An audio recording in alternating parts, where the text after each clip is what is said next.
Let us revise the concept of pointer.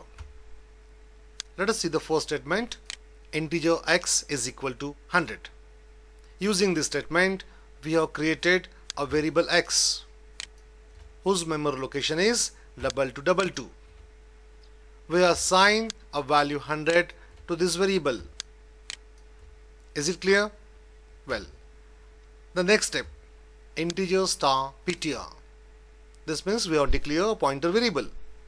So because of this, the ptr variable will be created whose memory location is 4444.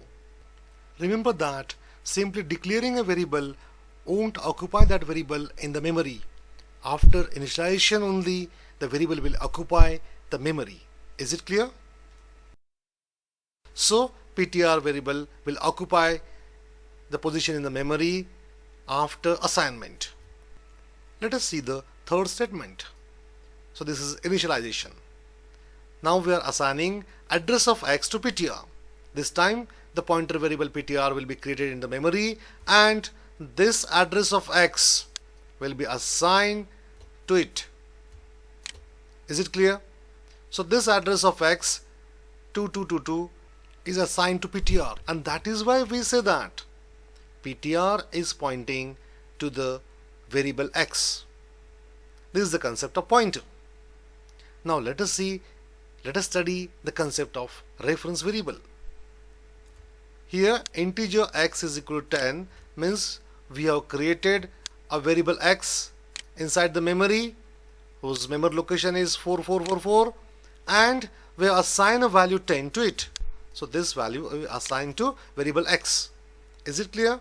Well, after this, watch carefully. The next statement is integer ampersand sign, then space, then variable m is equal to x.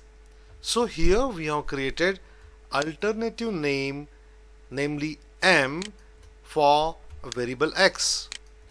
Now we can refer variable x with alternative name, that is m. That is why m and x are referring to the same memory location.